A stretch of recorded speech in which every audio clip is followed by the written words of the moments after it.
Battle to the heavens के एक और न्यू वीडियो में आपका स्वागत है। पिछले एपिसोड में हमने देखा था शियोयन को याओचेन की एग्जैक्ट लोकेशन पता चल गई थी। साथ साथ शियोयन का मैसेज फॉलन स्टार पवेलियन पहुंच चुका था। फेंग सुनसी जैसे ही शियोयन के मैसेज को सुनते हैं तुरंत ही वो शियोयन के लिए रवाना होते हैं। पर वही इस बीच हम लोग शियोयन को देखते हैं जो कि गू क्लैन की गोड स्टील टेक्निक के फोर्थ फॉर्म को जोरों शोरों से सीख रहा होता है। लगातार कई बार फेल होने के बाद शियोयन को एक न्यू इनलाइटमेंट होती है और उसके हाथों में हम लोग स्पेरिकल एनर्जी देखते हैं। अब आगे तो एपिसोड स्टार्ट होती है और हम लोगों को अगले दिन का समय दिखाया जाता है। अगले दिन अचानक से होलीपिल सिटी का आसमान क्रैक होता है और उसमें से एक मैजेस्टिक स्पेस बोट बाहर निकलती है। सभी लोग इस बड़े से बोट को देखकर बहुत ज्यादा शॉक्ड होते हैं, पर साथ साथ हम लोगों को पिल टावर के सोल्जर्स को दिखाया जाता है जो कि इस शिप को देखते ही वहां पर अटैक करने के लिए पहुंचते हैं। पर जैसे ही वो नजदीक जाते हैं उन्हें एक बहुत ही स्ट्रॉन्ग पावर का प्रेजेंस फील होता है। पर तभी पिल टावर से एक आवाज गूंज उठती है, आप लोग प्लीज पिल टावर के टॉप फ्लोर पे आएं।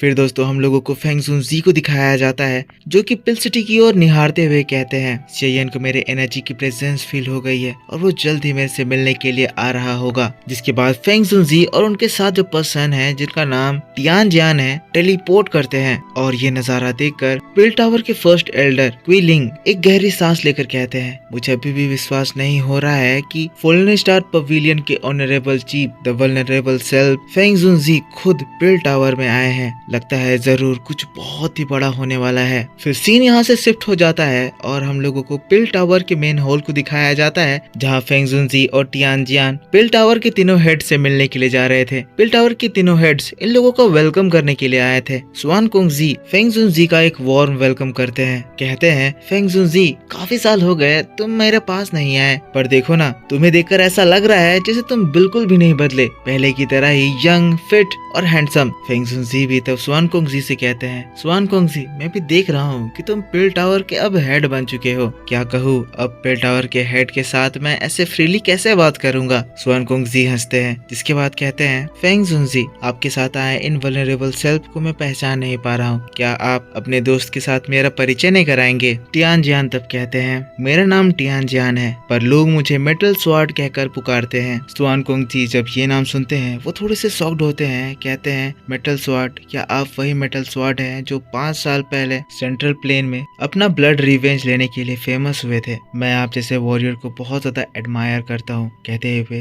तीनों एसोसिएशन हेड उनके सामने हाथ जोड़कर ग्रीट करते हैं। मेटल स्वार्ड भी सेम रिस्पेक्ट के साथ उनको ग्रीट करते हैं। पर तभी उस जगह पर शियोयन की एंट्री होती है। शियोयन फेंग सुनजी को देखकर कहता है, फेंग लाओ मैंने उम्मीद नहीं करा था कि आप इतनी जल्दी आ जाओगे। फेंग सुनजी कहते हैं, शियोयन जो न्यूज तुमने मुझे बताया वो मेरी स्पीड को ऑलरेडी एक्सेलरेट कर दी थी। लेकिन तभी वो शियोयन को ध्यान से देखते हैं और देखते ही शॉक्ड हो जाते हैं। 9 स्टार दाओजोंग। हम लोगों को टियान जियान को भी दिखाया जाता है जो कि खुद भी शियोयन को देखकर बहुत ज्यादा शॉक्ड थे। वो अपने मन में कह रहे हैं, पर फेंग सुनजी ने तो बताया था कि जब वो उससे मिले थे तो वो दाओजोंग लेवल पे जस्ट ब्रेक थ्रू करा था। उस बात को ज्यादा समय नहीं हुआ है और देखो ना ये दाओजोंग के 9 स्टार लेवल पर पहुंच चुका है। आखिर ये किस तरह की खतरनाक ट्रेनिंग स्पीड है। टियान जियान फेंग सुनजी से ये बात अपने मन के अंदर कहते हैं। फेंग सुनजी भी खुद ये चीज देखकर शॉक्ड थे। लेकिन इसके बाद वो शियोयन से पूछते हैं, शियोयन मुझे याद है कि जब हम लोग अलग हुए थे तब तुम्हारी स्ट्रेंथ दाओजोंग के 1 स्टार लेवल पर थी, पर देखो अब तुम्हारी स्ट्रेंथ दाओजोंग के 9 स्टार लेवल पर पहुंच चुकी है। पर आखिर ऐसा कैसे हुआ। शियोयन हंसता है, कहता है, कुछ नहीं,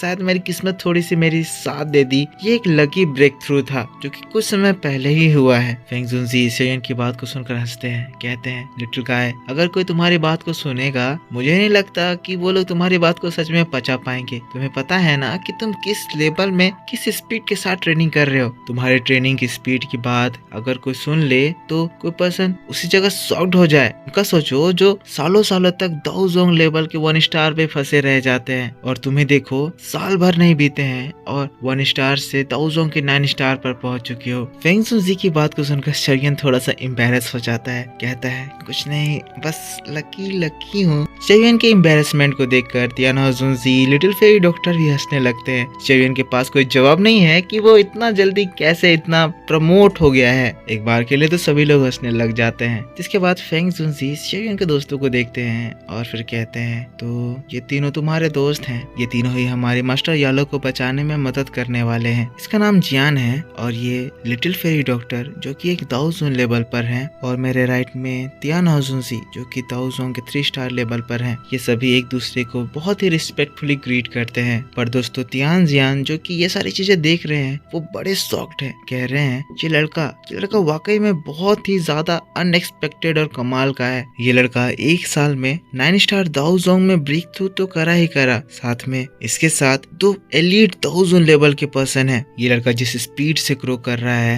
ये ग्रोथ सच में बहुत ही ज्यादा स्केरी लगता है। अगर ये इस तरह से ग्रो किया तो पता नहीं ये किस लेवल पर जाकर रुकेगा। यहाँ पर तियान जियान की बात मन ही मन फेंग जुनजी भी सुन रहे थे और उन्हें मन ही मन में रिप्लाई देते हैं, आखिर तुम्हारे सामने जो लड़का खड़ा है वो मेरा दोस्त याओ चैन का डिसाइपल है। ये लड़का कॉमन सेंस को टोटली पीछे छोड़ दिया है। कॉमन सेंस से तो कोई इसको जज ही नहीं कर सकता है। जिसके बाद फेंग जुनजी आगे बढ़ते हैं और शेयन को और उसके दोस्तों को अपने दोस्त तियान जियान से इंट्रोड्यूस कराते हैं और बताते हैं कि इस बार हेल्प करने के लिए वो अपने साथ बस तियान जियान को ही लेकर आ पाए हैं जो कि दाओजोन के 2 स्टार लेवल पर है। बाकी लोग आने से मना कर दिए क्योंकि उन्हें डर था कि हॉल ऑफ सोल उनके फैक्शन के ऊपर हमला करके सभी लोगों को मार डालेगा। पर ये तियान जियान खुद से मेरे पास आए और इस मिशन में हेल्प करने के लिए अपना हाथ बढ़ाए। इनकी फाइटिंग एबिलिटीज और इनके सराउंडिंग की सेंस बहुत ही ज्यादा स्ट्रॉन्ग है। इनकी डायरेक्शन खोजने की एबिलिटी भी बहुत ही ज्यादा शानदार है जो कि हमारी काफी ज्यादा समय बचा सकती है। ये बात सुनते ही तुरंत ही शेयन हाथ जोड़कर ग्रीट करते हुए तियान जियान को यहाँ पर आने के लिए थैंक यू कहता है। सिर झुकाकर कहता है शेयन आपका ये एहसान हमेशा याद रखेगा। तियान जियान तब कहते हैं कोई बात नहीं शेयन, मैं भी यहाँ पर एक एहसान चुकाने ही आया हूँ। तुम्हारे टीचर एक जमाने में मेरी बहुत ज्यादा मदद कर रहे थे, अगर उनकी हेल्प नहीं होती तो मैं कभी भी अपना वो बदला नहीं पूरा कर पाता। पर अब जो मैं सब कुछ निपटा चुका हूँ, मेरे पास अब खोने के लिए कुछ नहीं है, ना पाने के लिए है। इसीलिए मैं अब याओ चैन की मदद करना चाहता हूँ, उसको बचाना चाहता हूँ। याओ चैन ने मेरे लिए जो किया है वो मैं कभी भी नहीं भूल सकता हूँ, और अगर इस मिशन में मेरी बचाते हुए जान भी चली जाए तो मुझे इसका कोई भी अफसोस नहीं होगा। शेयन भी तियान जियान की बात को सुनकर हैरान था, पर फिर से एक बार हाथ जोड़कर ग्रीट करता है क्योंकि तियान जियान जैसे पर्सन आसानी से नहीं मिलते हैं। इसके बाद शेयन कहता है तो अब हमारे पास 5 दाओजोन है, इसका मतलब अब हमारे टीचर को रेस्क्यू करने का चांसेस 70% हो जाता है। फेंग जुनजी शॉक्ड होकर पूछते हैं 5 दाओजोन, पर यहाँ तो मुझे सिर्फ 4 ही दिखाई दे रहे हैं। लेकिन तभी शेयन अपने हाथों को झटकता है और शेयन की स्टोरेज रिंग से शेयन का बहुत ही ज्यादा पावरफुल द दाओजोन लेवल स्काई डीमन पपेट बाहर निकलता है। स्काई डीमन पपेट की क्या प्रेजेंस थी, ऐसी खतरनाक प्रेजेंस और इतने स्ट्रॉन्ग पपेट को देखकर इवन फेंग जुनजी हैरान हो जाते हैं। और तियान जियान का तो मुंह बंद नहीं हो रहा था, वो समझ नहीं पा रहे हैं कि ये लड़का क्या कमाल चीज है। तब शेयन बताता है और मैं भी, मुझे इतना कॉन्फिडेंस है कि मैं अगर अपनी पूरी पावर लगा दूं तो हॉल ऑफ सोल के एक एल्डर को तो मैं आसानी से निपटा दूंगा। यहाँ शेयन के इस कॉन्फिडेंस को देखकर और स्काई डीमन पपेट को देखकर सभी लोग मुस्कुराने लगते हैं। एसोसिएशन हेड भी शेयन की पावर पर बिल्कुल शक नहीं कर रहे हैं, उन्हें भी विश्वास है कि शेयन जो कह रहा है वो शेयन कर सकता है। पर हम लोग शेयन को देखते हैं जो कि अपनी आंखों को बंद कर लेता है, अपनी मुट्ठी को कस लेता है और कहता है इस दिन का मैंने बहुत ज्यादा समय से इंतजार करा, मेरे टीचर मेरा इंतजार कर रहे हैं। टीचर आप चिंता ना करें, अब आपका डिसाइपल आपके पास आपको बचाने के लिए आ रहा है और इस बार मैं डेफिनेटली आपको हॉल ऑफ सोल से रेस्क्यू कर लूंगा। और दोस्तों सीन शिफ्ट हो जाता है और हम लोगों को घोस्ट सोल वैली का सीन दिखाया जाता है जहाँ से बहुत सारी पावरफुल एनर्जीज फ्लाई करके पार हो रही थी। ये पावरफुल एनर्जी और कोई नहीं बल्कि शेयन और उसकी टीम की थी। वो लोग तेजी से घोस्ट सोल वैली के ऊपर से गुजर रहे थे, पर एक समय आता है जब शेयन रुक जाता है। यहाँ चारों ओर एक गहरी धुंध थी। शेयन कहता है तो घोस्ट सोल वैली हमारे सामने है, जिसके बाद हम लोगों को डेथ सोल वैली में एंटर करना है। तब तियान जियान कहते हैं इस पूरे जगह में चारों ओर बहुत ज्यादा घनी फॉग है, यहाँ पे से उड़कर जाना हम लोगों को दूसरों की नजर से बचा सकता है, पर अगर किसी की नजर हमारे ऊपर आ जाती है तो वो लोग आसानी से हमारे ऊपर अटैक कर सकते हैं। अगर वो लोग हमें देख लिए तो याओ चैन को वो लोग दोबारा दूसरी जगह पर ट्रांसफर कर देंगे और ये हम लोग कभी भी अफोर्ड नहीं कर सकते हैं, इसीलिए हमें जंगल के रास्ते ही जाना होगा। और दोस्तों बस इसी बात के साथ बैटल टू द हेवंस का ये वीडियो इसी जगह पर खत्म हो जाता है। तो मेरे दोस्तों आप मुझको बताओ कि आपको ये एपिसोड कैसा लगा। अगर आपको मेरा एक्सप्लेनेशन पसंद आया है तो इसके ऊपर एक लाइक जरूर कर देना, कमेंट करके बताना कि वीडियो कैसा लगा। नेक्स्ट एपिसोड आपके लिए कल सुबह इसी चैनल पर अपलोड कर दिया जाएगा, जिसमें मैं आगे की स्टोरी आपको डिटेल में एक्सप्लेन करके बताऊंगा। तो चैनल को सब्सक्राइब करके बेल आइकन जरूर से ऑन कर लेना। मिलता हूँ मैं आपसे नेक्स्ट वीडियो में, तब तक के लिए take care, bye bye and thanks for watching.